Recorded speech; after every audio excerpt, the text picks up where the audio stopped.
नमस्ते दोस्तों, मैं हूँ दीप्ति। आप सभी का बहुत बहुत स्वागत है। प्रस्तुत है मुंशी प्रेमचंद जी की लिखी हुई कहानी ज्योति। कहानी की शुरुआत करती हूँ।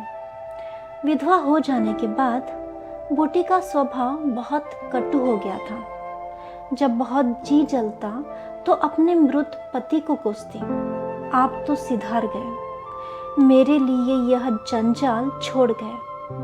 जब इतनी जल्दी जाना था तो ब्याह न जाने किस लिए किया।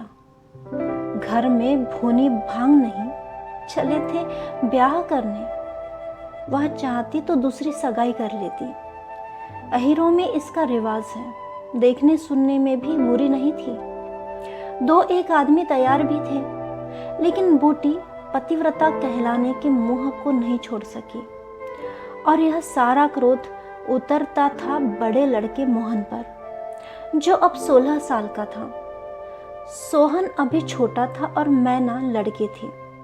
ये दोनों अभी किसी लायक के नहीं थे। अगर यह तीनों नहीं होते तो बूटी को क्यों इतना कष्ट होता।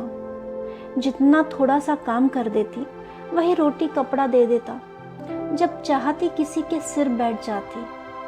अब अगर वह कहीं बैठ जाए तो लोग यही कहेंगे कि 3 बच्चों के होते इसे यह क्यों सूझी। मोहन भरकस उसका भार हल्का करने की चेष्टा करता। गायों भैंसों की सानी पानी, दुहना मथना यह सब कर लेता, लेकिन बूटी का मुंह सीधा नहीं होता था। वह रोज एक न एक खोचर निकालती रहती और मोहन ने भी उसकी घुड़कियों की परवाह करना छोड़ दिया था। पति उसके सिर गृहस्थी का यह भार पटक कर क्यों चला गया, यही उसे गिला था। बेचारी का सर्वनाश ही कर दिया। न खाने का सुख मिला, न पहनने ओढ़ने का, और न ही किसी बात का। इस घर में क्या आई, मानो भट्टी में पड़ गई। उसकी वैधव्य साधना और अतृप्त भोग लालसा में सदैव द्वंद्व सा मचा रहता और उसकी जलन में उसके हृदय की सारी मृदुता जलकर भस्म हो गई थी। पति के पीछे और कुछ नहीं तो बूटी के 500-400 के गहने थे, लेकिन एक एक करके सब उसके हाथ से निकल गए।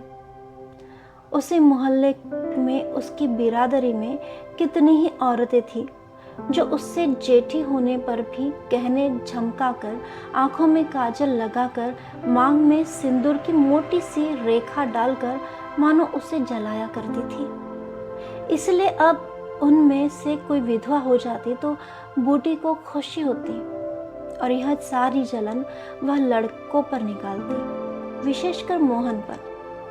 वह शायद सारे संसार की स्त्रियों को अपने ही रूप में देखना चाहती थी।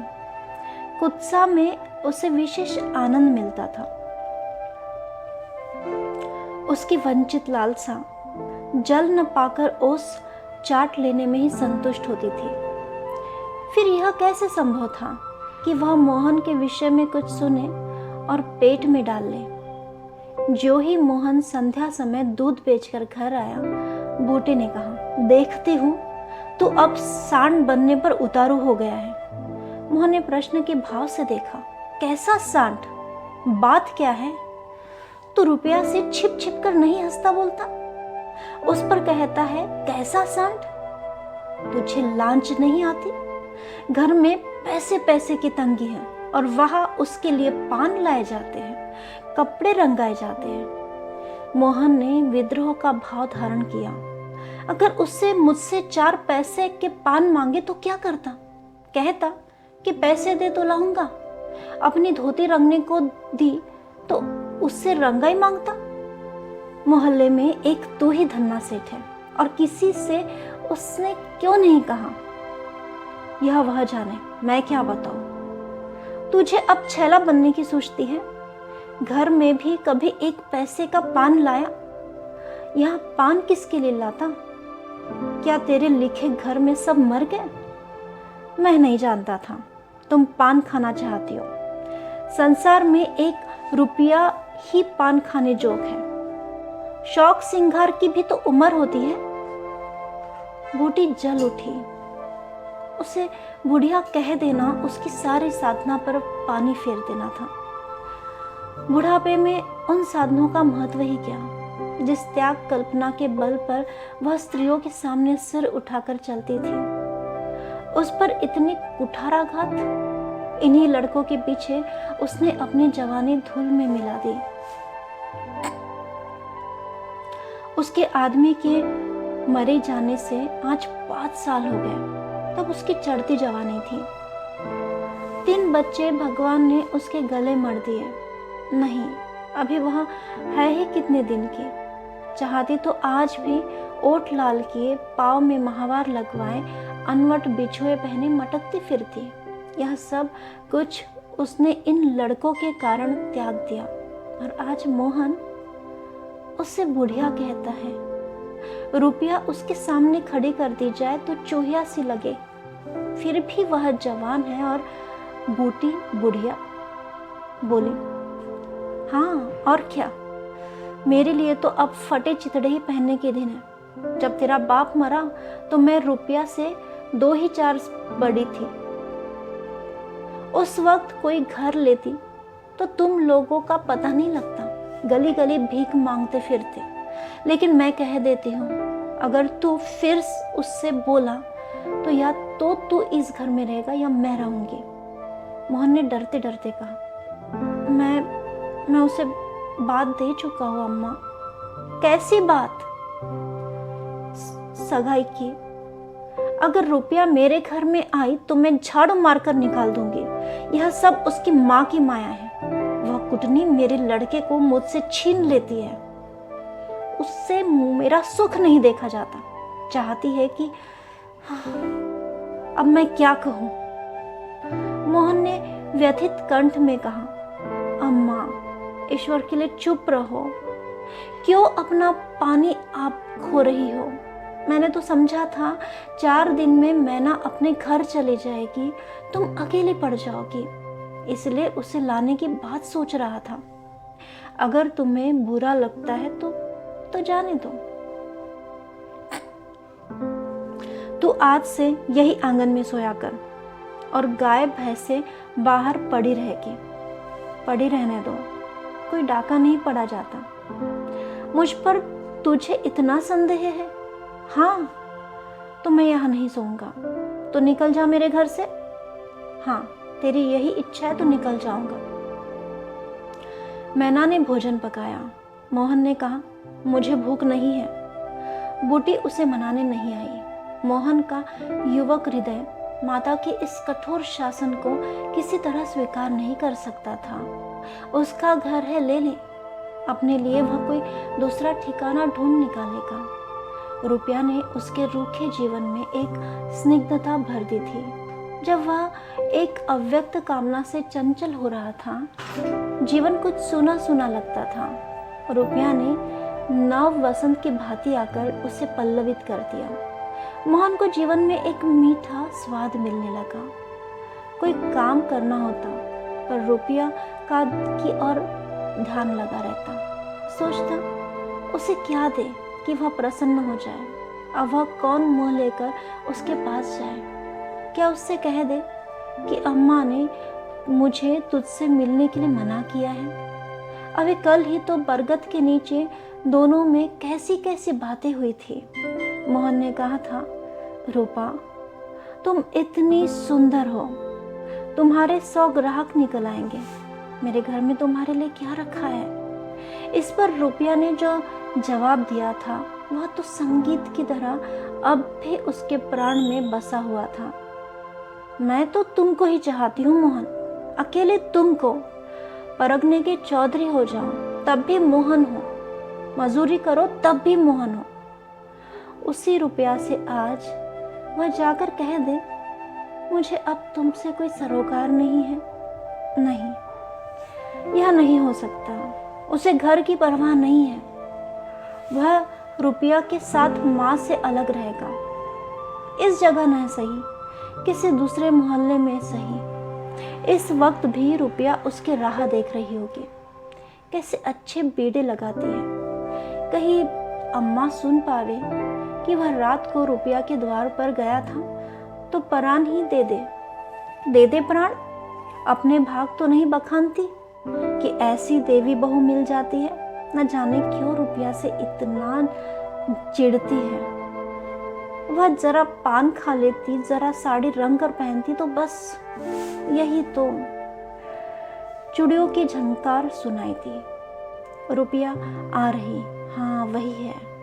रुपया उसके सिरहाने आकर बोली, सो गए क्या मोहन? घड़ी भर से तुम्हारी राह देख रही हूँ, आए क्यों नहीं? मोहन नींद का मक्कर किए पड़ा रहा। रुपया ने उसका सिर हिलाकर फिर कहा, क्या सो गए मोहन? उन कोमल उंगलियों के स्पर्श में क्या सिद्धि थी, कौन जाने। मोहन की सारी आत्मा उन्मत्त हो उठी। उसके प्राण मानो बाहर निकलकर रुपया के चरणों में समर्पित हो जाने के लिए उछल पड़े।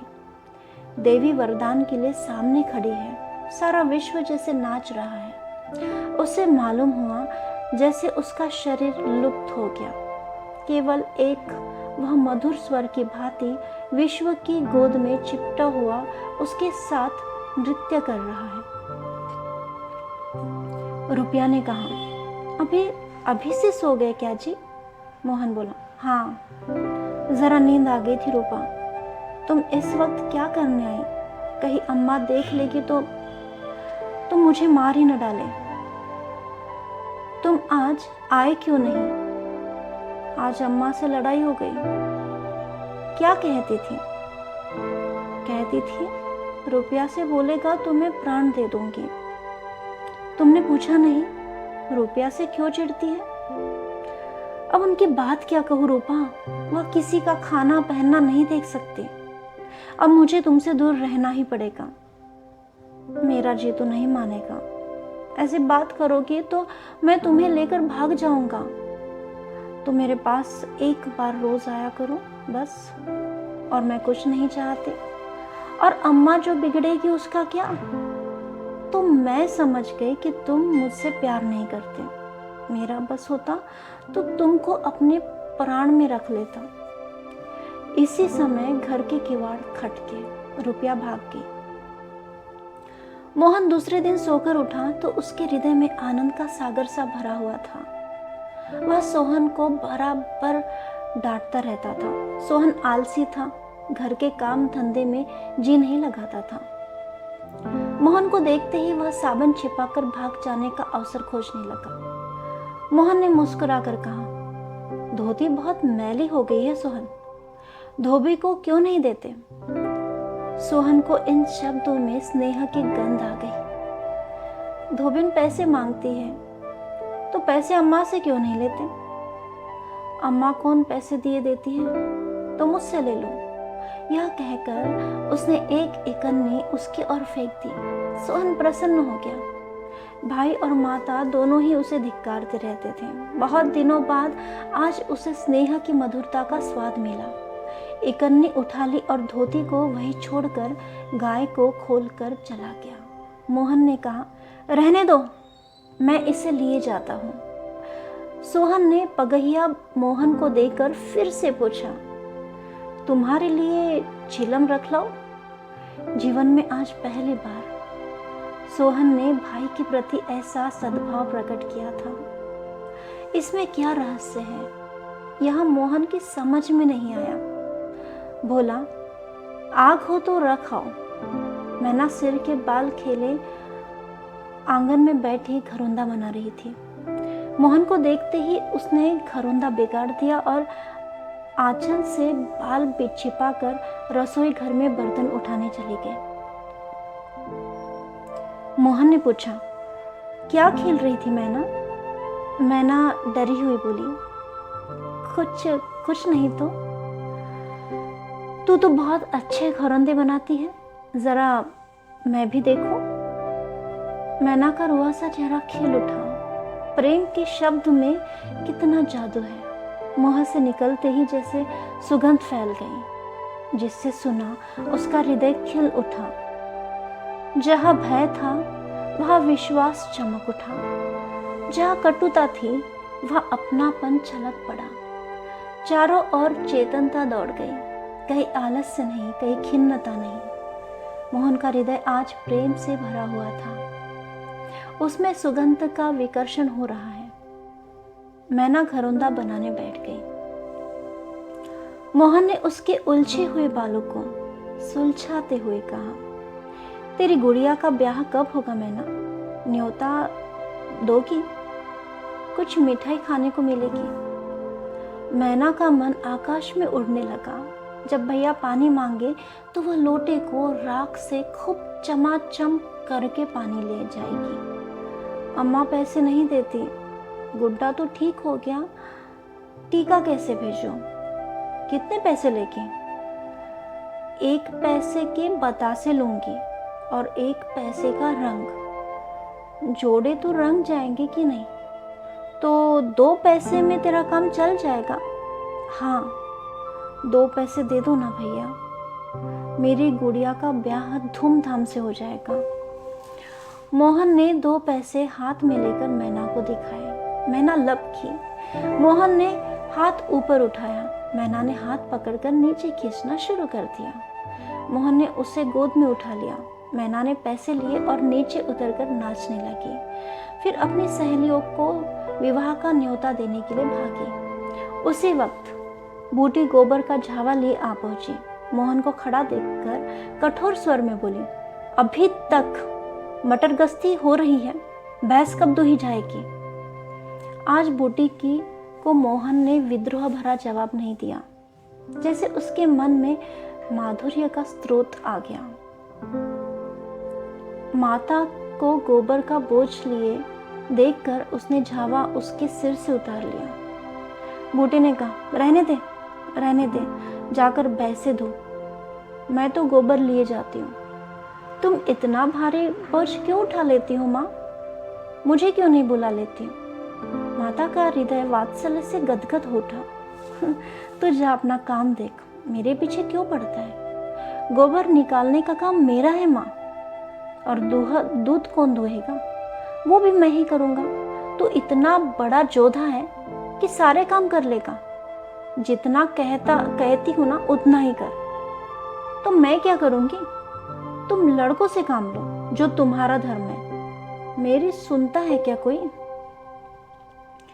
आज मोहन बाजार से दूध पहुंचाकर लौटा तो पान, कत्था, सुपारी, एक छोटा सा पानदान और थोड़ी सी मिठाई लाया। बूटी बिगड़ कर बोली, आज पैसे कहीं फालतू मिल गए थे क्या?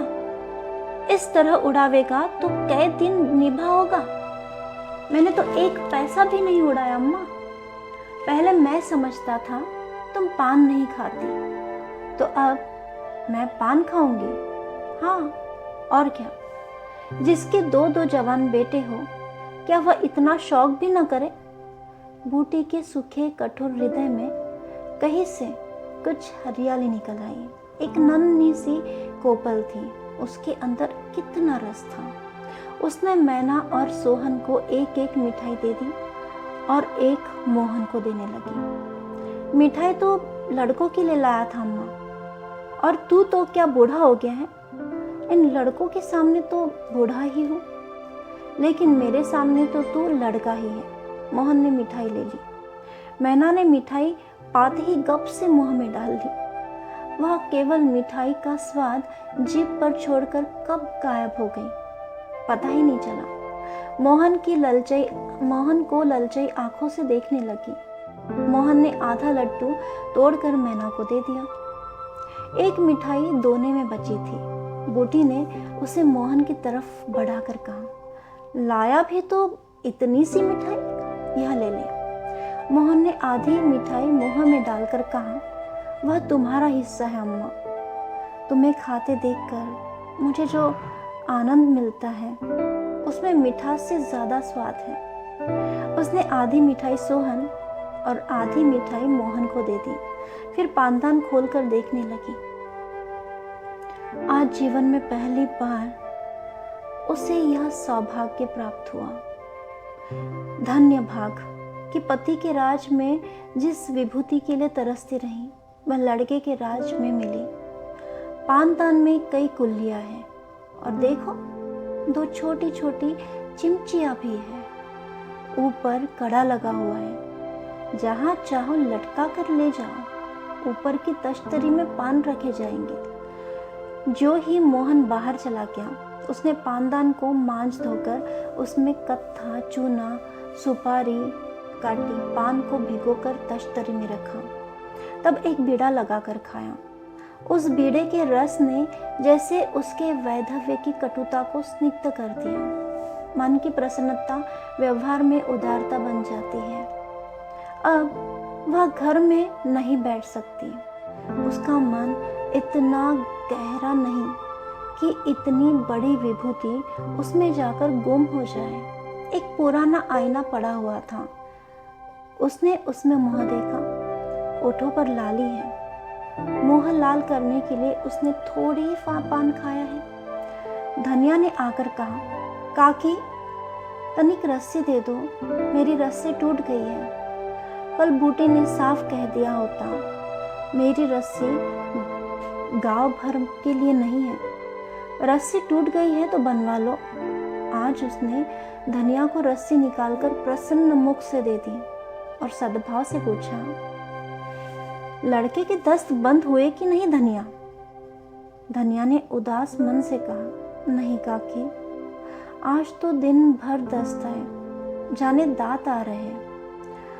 पानी भर तो ले, चल जरा देखो, दांत ही है कि कुछ और फसाद है, किसी की नजर वजर तो नहीं लगी?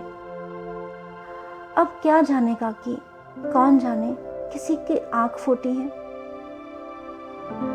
लड़कों की नजर उतारना पड़ता है बेटा। जिसने चुमका कर बुलाया, झट उसकी गोद में बच्चे चले जाते हैं।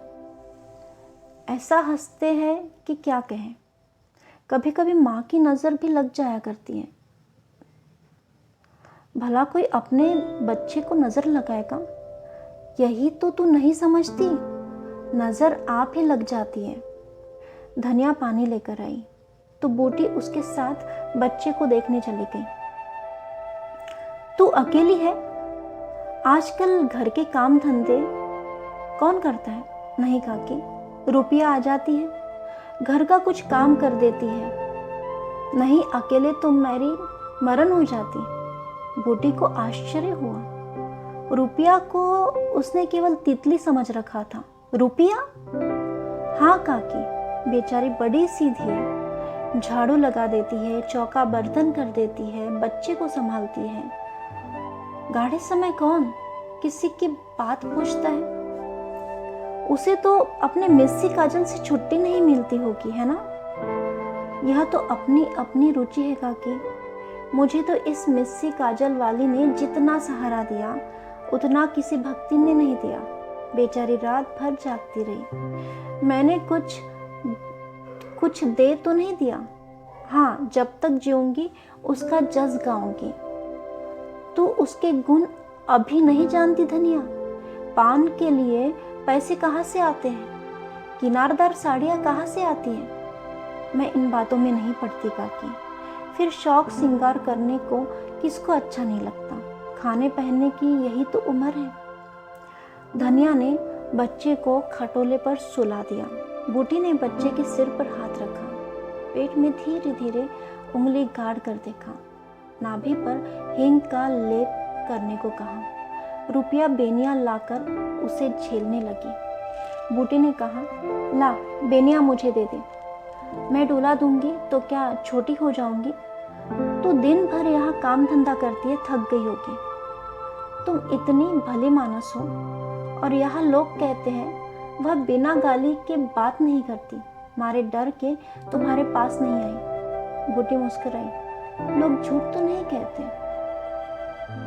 मैं आंखों की देखी मानो कि कानों की सुनी। कहा तो दी होगी ना, दूसरी लड़की होती तो मेरी और मुँह फेर लेती, मुझे जलाती, मुझसे ऐंठती। इससे तो जैसे कुछ मालूम ही नहीं। हो सकता है कि मोहन ने इससे कुछ कहा ही ना हो। हाँ, यही बात है। आज रुपया बूटी को बड़ी सुंदर लगी। ठीक तो है, अभी शौक श्रृंगार नहीं करेगी तो कब करेगी? शौक श्रृंगार इसलिए बुरा लगता है कि ऐसे आदमी अपने भोग विलास में मस्त रहते हैं। किसी के घर में आग लग जाए उनसे इन्हें मतलब नहीं। उनका काम तो खाली दूसरों को रिझाना है। जैसे अपने रूप की दुकान सजाए, राह चलतों को बुलाती हो कि जरा इस दुकान की सैर भी करते जाइए। ऐसे उपकारी प्राणियों का श्रृंगार बुरा नहीं लगता, बल्कि अच्छा लगता है। इससे मालूम होता है कि इसका रूप जितना सुंदर है उतना ही मन भी सुंदर है। फिर कौन नहीं चाहता कि लोग उनके रूप की बखान करें। किसी दूसरों की आंखों में छुप जाने की लालसा नहीं होती। बूटी का यौवन कब का विदा हो चुका, फिर भी यह लालसा उसे बनी हुई है।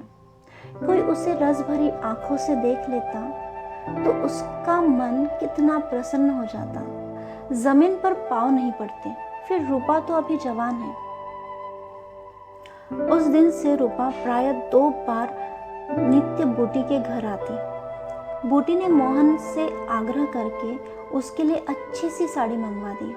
अगर रूपा कभी बिना काजल लगाए या बेरंगी साड़ी पहने आ जाती तो बूटी कहती, बहू बेटियों को यह जोगिया भेष अच्छा नहीं लगता। यह भेष तो हम जैसी बूढ़ियों के लिए है। रूपा ने एक दिन कहा, तुम बूढ़ी काहे से होगी अम्मा? लोगों को इशारा मिल जाए तो क्या हो जाए? बूटी ने मीठे तिरस्कार से कहा, चल कुछ भी। फिर बूटी ने बहुत प्यार से उसे देखकर पूछा, अच्छा बता, मोहन से तेरा ब्याह कर दूं? रूपा लजा गई। मुख पर गुलाब की आभा दौड़ गई। आज मोहन दूध बेच कर लौटा तो बूटी ने कहा, कुछ पैसे जुटा ले, मैं रूपा से तेरी बातचीत कर रही हूँ। कहानी यही खत्म होती है दोस्तों। कहानी सुनने के लिए बहुत बहुत शुक्रिया। फिर मिलते हैं एक और नई कहानी के साथ। तब तक के लिए आज्ञा चाहती हूँ। धन्यवाद।